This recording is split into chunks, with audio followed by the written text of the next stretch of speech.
सबसे पहले डॉक्टर अनूप आप ही के पास आना चाहूंगा। सर, भारत के पूर्वी क्षेत्र में कौन कौन सी ऐसी रबी की फसलें हैं जो प्रमुख तौर पे लगाई जाती हैं, और अगर इनकी इंपॉर्टेंस समझने की कोशिश करें तो कितना महत्व आपको नजर आता है? धन्यवाद आपका क्वेश्चन के लिए।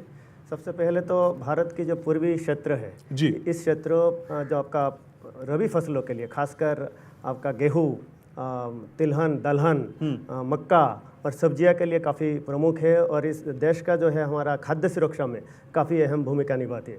तो इसमें जैसे कि कम से कम 40% हमारा देश का गेहूं उत्पादन और 50% सब्जी का उत्पादन जो है देश का इस पूर्वी क्षेत्र से होती है।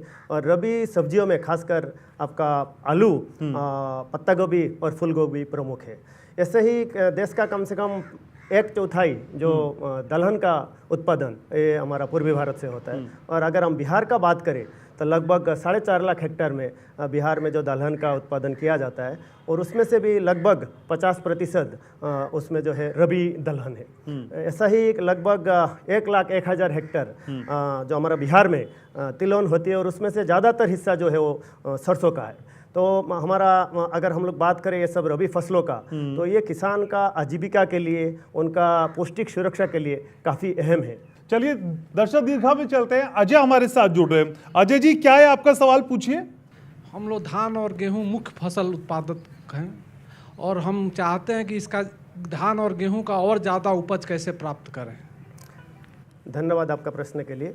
जैसे कि हम सभी को मालूम है, धन्यवाद, ज़्यादातर केस में हर किसान नहीं, ज़्यादातर किसान है क्या करते हैं, हम लोग जो लंबी अवधि वाले धान लगा देते हैं। तो लंबी अवधि का धान लगाने से क्या होता है, जब हम दूसरे गेहूं लगाने जाते हैं तो उसका देर हो जाता है, उसका बुआई में देरी हो जाता है। तो ये एक मतलब कारण है। दूसरा है कि क्या होता है, जो हमारा गेहूं लगाने के बाद जो गर्मी का मौसम आ जा रहा है तो हमको पानी का सही व्यवस्था, सिंचाई का सही व्यवस्था ना होने की वजह से, और खासकर मार्च में जब तापमान बढ़ जाते तो उसी समय एक तरफ तो पानी का कमी और दूसरा तरफ तापमान जो बढ़ गया तो उसका वजह से हमारा जो उत्पादन ये धान गेहूं सिस्टम का थोड़ा कम हो जाता है। तो उसमें क्या करना चाहिए, हमको उन्नत तकनीक का व्यवहार करना चाहिए। जैसे कि अभी हम लोग बोल रहे हैं जलवायु सहिष्णु जो आपका जो किस्में है, खासकर हमारा धान है, मान लीजिए हमारा इसी संस्थान का ही धान का जो किस्में है स्वर्ण श्रेया जो छोटे अवधि का है और जो सूखा सहिष्णु है। ऐसा ही हमारा गेहूं में भी काफ़ी सारा जो है किस्में है जो गर्मी को उसको थोड़ा सा टॉलरेट कर सकते हैं। तो ऐसा हम लोग करके इसका साथ हम धान का